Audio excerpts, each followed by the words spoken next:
It is the Raw Dog himself, Brandon Royval, who had a kind of an interesting week this past week, right? It's a fight week, but it's not a fight week. You're the center of attention, but you're not the center of attention. I mean, what was the whole experience like for you, man? It was a little bit of a whirlwind for sure. I feel like there's a lot of cool moments. I thought there's a bunch of cool moments out there, and I feel like I did what I had to do as far as go make weight. I went and talked to McMaynard, and I went and talked to Dana White, and kind of just um, well, I thought I already kind of had a spot going in, and now I'm kind of just nervous about everything. All right, we'll get to all of it because I can understand where you're nervous. First of all, let me ask you about making weight. Just look, I know 125 is not easy for you to make. It did look a little tough for you. You did have enough energy to say, "Hi, I'm next" as soon as you got off the scale. But I mean, was it a tough weight cut? And I always wonder. I mean, I think your weight cuts are always probably a little tough, but knowing, as you said from the beginning, that you're probably not going to fight anyway, I got to think that makes it even more difficult. So I guess how bad or how challenging, I should say, maybe of a weight cut was it for you? That was the roughest weight cut I had since I've been in the UFC, for sure. Like, not even Yeah. close. I've had a few rough weight cuts. Like I've had a worse weight cut. One worse weight cut. I took a fight in like a week notice, and then pretty much anytime I took a fight in a week notice, it's been a horrible weight cut. But as far as like going in the UFC, kind of having a little bit of notice, that was the worst weight cut I've had. That was the most I've ever messed up on a weight cut, and a lot of lessons learned on that one. It was the 4th of July, and that week before I was weighing like 140, 139, and I was like, perfect. I stopped checking my weight. I like went around and stopped checking my weight, and I started eyeballing all my meals, and I was like, I'm good as long as I kind of like eat healthy, I'll be good. And I don't know where I messed up at, like what exactly was it, but like when I came in, I stepped on the scale for the fight week at like 147, and I looked at it and I was like, is that right? And, yeah, I was expecting like 140, and then I gradually kind of took it down, but I pretty much cut 16 pounds of water weight within 24 hours, and yeah. So thanks, Wow. Charles Stahl with the UFC, man, the dietitian, cut weight with me all day. Thank you to my nutritionist Tyler Minton, and thank you to my training partner Clay, and thank you to Jason House, man. Jason House is the really what came in clutch. Jason's house, he has like a sauna that got up to like 200 degrees, and I originally was in like one of these like tent saunas, and I could not lose weight in there. Like, I don't know if it was the hotel, but like the breeze was getting through, and like I did not sweat at all when I was in this tent sauna. And then I was like, fuck it, I'm going to the PI. So I went to the PI, cut weight there all day on Thursday, and I lost 11 pounds that day. So I pretty much was like 3 pounds out, 3.5 pounds out, and I went to Jason's house, and I went to my manager's house, and he has a sauna that got up to 200 degrees. And if it wasn't for a sauna that got that hot, I would have probably not made weight, honestly, Wow. because it took me a minute to sweat even in there. And then once I started sweating, I was pouring, and I could have cut like an extra pound, like another pound if I needed to. But yeah, that wasn't a fun one, and I cut it a little close, and I still weighed in earlier than most people. Like I made weight at like 9:15, so Right. I would wait no matter what. But I knew I had like when I made weight for the final weight, I weighed 125 exactly, butt naked, and I was like, all right, cool, guys. I'm not cutting another pound then. So then I went to the UFC, and they were like, all right, well, you need to weigh in with your boxers. And I'm like, I don't like, I'm not gonna make weight with my boxers. Like, I gotta have them off. And they were like, well, we'll do the boxers, then we'll do it afterwards. We'll just see if it works. And I'm like, all right, if that's what you guys want to do, but you guys are just gonna make me look dumb. I'm gonna have to come back. Like, so yeah, that's what had to happen. But it was a rough weight cut, and yeah, it was one of those ones where it was like I just made weight, and instead of like showering and get my hair done like I normally do, I just was like, fuck it, we're just going straight to Let's weight. go. Let's go. Well, I mean, look, the good thing is you did make it. You lived up to your end of the bargain. I guess just for me watching, I was like, uh-oh, does this mean like this dude is finally getting to a point that he can't make 25 anymore? Or this, but you're saying that's not really the case. And I did also wonder too, like I said, I mean, you said from the moment you got attached to this fight as a backup, you're like, hey, I'm glad I'm going to be there, but I know these dudes are going to make weight. Like, there's no way I'm fighting. So I just wondered, was it A, is this going to be a problem moving forward, which it sounds like it won't be, and B, did that probably make it extra challenging knowing like, am I really cutting for a fight or am I just cutting because I have to make weight? Nah, I think it was just more on my end of just arrogance of like, oh, I know my body. I know I could. I know that if I weighed this right now, there's no way I don't make weight, and which I was right. I'm just kidding. I was right. But I made it way worse than I needed to make it. And normally, like I'm super like I measure out my food. I do it all, and I stopped doing that. Like I was a week out, and I was like, I'm way better than I was the Mateus Nikolai fight, and that was an easy weight cut. And yeah, I stopped just doing the simple stuff that makes sure that I make weight, and I got careless with it. And then the week of, I was paying for that one. And I was like, yeah, I Well, dropped the ball. you did what you had to do. You made weight, and as I said, you said on there, you're like, "Hey, I got next." And listen, I've kind of assumed the same thing. Like Brandon's there, he's the backup, he's going to have next. Then those two go out there and fight, and they have a fight of the year, amazing, incredible fight, and it's a weird situation, right? Because and I don't know if you saw it. I'm sure you did. I asked Dana White afterwards, like, "Hey, what do you do here?" Right? Because I mean, you have an amazing fight like that, and I want to get your thoughts on the fight, but you have an amazing fight like that. The champion loses his belt. Normally, you say, well, you got to do a rematch, give the champ a shot to get his belt back. But this isn't fight one. This is fight three. They've had three fights already, so I don't know if you can run it back. It sounds like Brandon Moreno broke his hand anyway, so maybe they can't run it back right away anyway. I don't know. What are your thoughts on the situation? Because it's wild. You got Amir Albazi who's saying he deserves the shot as well. I guess what did you think about the fight? And you said it. You're nervous. So does that mean you think the UFC is probably going to go with a rematch as well? Yeah, yeah. So I made weight, and then I talked to Nick, and I was like, "So, what do you guys think about bringing me in the cage after the fight?" And they're like, "Well, we'll do it in the moment, just in case it's like and just in case like anything weird happens." But it's like he goes, "I really like that idea," and then I talked to everybody before, and they're like, "I really like that idea." So, in my eyes and in my opinion, I think I was gonna go into the cage until Izzy's ass walked into the cage, and it was like, another thing. He goes, Dana White's not a fan of bringing people in the cage because shit doesn't really go right all the time, and he goes, sometimes crazy stuff happens, and I'm like, all right, cool. And then as soon as Drakus wins, which is I was like so shocked he won, and then Izzy steps up, walks in the cage, and I was like, bro, I hope this fool does not fuck this up for me. He goes in there and just definitely does, and I'm like, there's no fucking way they're letting me in the cage right now. And yeah, so I pretty much the moment I saw Izzy walk in the cage, I was like, well, there goes that. Like, there goes that one for sure. So yeah, That's hilarious. I know I'm pretty sure they're gonna let me go in the cage too. I was sitting cage side. I was sitting cage side. I talked to Mick Maynard about going into the cage and just hyping up the next title fight, and just like I didn't even ask like if I was up next for it or if it was like even a question. I was like, "Are you gonna let me go in the cage so we can hype up this next fight?" And he's like, "I like that idea." And then I talked to Reed. I talked to a bunch of people, and they were all saying they like the idea.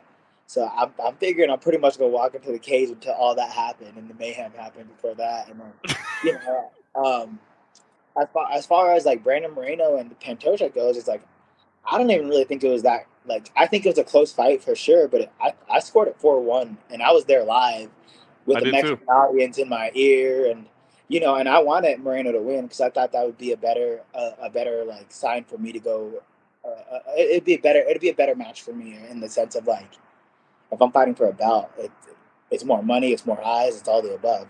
So, in my opinion, I was rooting for Moreno and looking for him to win. And, even with my management team, like, I want them to be happy too. So, I was rooting for Moreno to win anyways. But I feel like when I was scoring it live with all those factors behind me, I still scored it 4-1 for Pantoja. And, Yep. and maybe I could switch it to 3-2. There's a chance of that also. But live and in the thick of things and in the craziness of everybody going for Moreno and exaggerating everything he did to the fullest, I still scored it 4-1 for Pantoja. So Yep. in my eyes, it's like it wasn't really that close of a match. And then Pantoja's up 3-0 on him, so it's like I don't really get the rematch idea, and I don't really get the like. It's not like Moreno's been a champion over and over and defending his belt. It's like Moreno's been fighting the same dude over and over again, and he fought Kai Car France, who I thought Pantoja deserved that title shot over Kai Car France anyways that time. So I thought that was a weird situation to even get the interim title. It's not like he's ever defended his belt. It's not like you have a dominant champion like Izzy or like a dominant champion like Volk who lost their belt and then they are like a Max Holloway, and that would make sense for a rematch for me. But in my opinion, I don't get the rematch situation. and I don't really even like. I don't know. I get it in the sense of Moreno brings money and eyes. That's all I get. Yeah.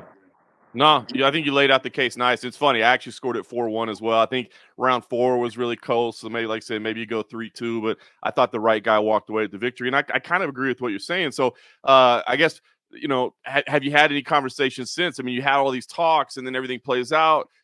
You go home. I mean, first of all, did you go tell Izzy, thanks, bro? You screwed that up for me. And then second of all, did you talk to anybody else and say, hey, are we still doing this thing? Or, when should I see the bout agreement come across? My manager seems pretty confident that it's going to me, and I feel like even like there's a point in time where I was like, all right, like I didn't want to jump the cage and I didn't want to like be obnoxious about going in there, especially if like Pantoja won, because it was like such a beautiful moment for him and his family, and I was like, I don't want to do anything obnoxious, and like I want to like I feel like I've already did everything to earn the title shot, and I already have it in my hands. I don't want to be the obnoxious person to go.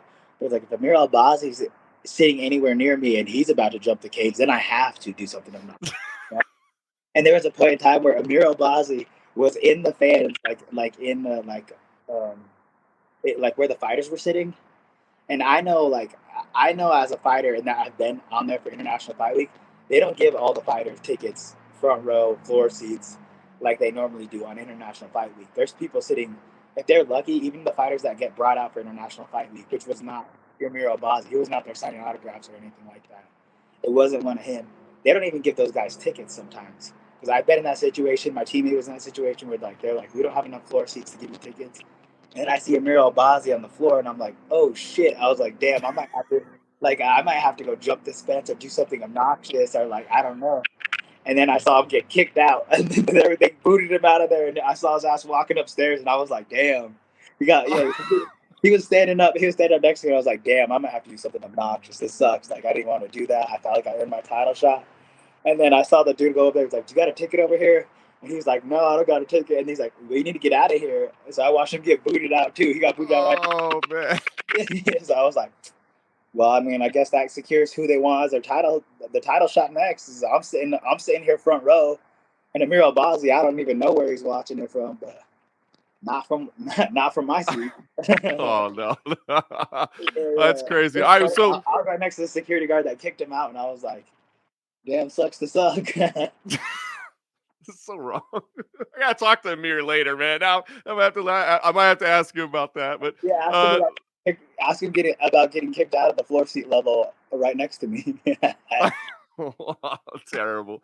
All right, so let me ask you. All right, Pantoja won. You scored it the same way I did. What did you think about his performance? I mean, obviously you had respect for Pantoja going in. I know you had respect for both guys going in.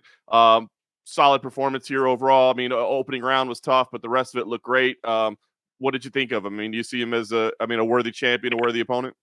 Yeah. I thought he did a great job, and that guy has nothing but heart. And you hear his story, and you hear everything like else, and I'm like, God, I could not like be happier for a person, And like, what an inspiring moment, and like I thought the same when Moreno won the ballot. It's just like it's not jealousy, it's like inspiration almost. Where I'm like, God, I want that, and I see that, and it's like I want to make that moment happen for myself, and I'm so happy it happened for him. And he's been fighting hard fights the whole entire time he's been in the UFC, and the last few years he's been fighting nothing but hard fights, and going guns a blazing. That being said, it's skill wise, I know I could beat both those guys. And like both those guys, they look like a bar fight to me. When I was watching it, I was like, damn, like this is like a great fight nonetheless. But I was like, this is not a skilled fight right here. This is something that like not only do I think I could win this fight, but I think I can knock both these guys out. I think I can go and just dominate. I think I can not only win a fight, but I can go finesse a fight and look skillful and and look like a real champion in there. And I'm not saying what they did wasn't amazing and what they accomplished in there wasn't anything great. And they both should be proud of themselves. But that being said, I feel like as far as the skill level goes, is I'm more of a champion worthy opponent and I'm more of a champion worthy fighter. And I'll be a better look for the flyweight division as far as champion goes. Wow. Yeah. Bold statement, man. I love it though, man. That's what the kind of confidence you have to have in yourself. So, ideal scenario. Have you started mapping it out? I mean, I guess we got to see. I mean, Pantoja, I'm sure is going to want a little time to recover, and sure a little time to celebrate that sort of thing. Do you think this thing gets done before the end of the year, or have you had that type of discussion? And are you okay? Because I did wonder too. were you going to be able to turn around another weight cut quick? But it sounds like, that was just kind of some carelessness or whatever. So what do you think? Is there a date on the calendar that makes sense? I can make weight right now because I'm walking around the same weight I walked around at the fight. So, I heard the UFC is coming to Denver soon, and I know it's going to be just a fight night. But hey, if we want to do an interim title, or if we want to do a title there, that would be the best scenario for me. That would be the best case scenario. That'd be a dream come true to win the bout in my home city. The place that they do like the UFC's at, I grew up like about 2 miles away from. 2 miles away was like my first house I ever lived in. The first couple houses I ever lived in were right there, and I mean that would be the greatest scenario ever. That being That'd said, be if I'm awesome. wherever, meet me in Rio. I'll go to Rio. I'll go to enemy territory. I'll go to Madison Square Garden. I'll go anywhere. I just want to fight, man. I just want to fight for the belt, and I just want to, get my career going and get my Pantoja moment that he had. And You got to get like a wife and kids before then, right? You got to. I've been trying to look for some wife or kids. I'm trying to find a girl to marry real quick. Otherwise, it's just gonna be me and my dog in there, honestly. It'll be a beautiful moment, a different way. Awesome. Well, Brandon, man, I appreciate it, man. Like I said, I do think it makes sense for you guys to be the next fight and line up. So hopefully it plays out that way. Being in Denver, man, that would be super cool. Like I said, maybe a trip to Brazil wouldn't be too bad either. But hopefully it gets done. I guess we'll stay tuned and just wait for the announcement, man. But looking forward to the matchup because you always bring it every time in. I imagine you and Pantoja would be a hell of a fight for a championship. And like I said, I got to talk to Dana for a second, and I was just telling him, like, one, I'm going to be your new flyweight champion, so get used to it. But that being said, if you want to fight of the night, I'm in the craziest fights no matter what happens. It's like, you put Pantoja versus me in there, it's going to be the same amount of chaos. Like, I don't know what anybody's talking about. It's not just Moreno and Moreno and Pantoja are going to be a crazy fight. If you put Pantoja and Royval in there, it's going to be a crazy fight too. It's like I don't know what y'all are talking about. It's not just them two. It's me too. If you don't want an exciting fight, throw Amir Albazi's ass in there. I gotta talk to him later. Quit talking trash about him. I'm not. I'm just stating facts. Awesome, Brandon. Well, I look forward to the matchup being announced, man. And congratulations on making the weight cut as difficult as it was. And we look forward to hearing when the fight's gonna happen. All right, cool. I appreciate you, man. Thank you for your time. Bye. Thank you.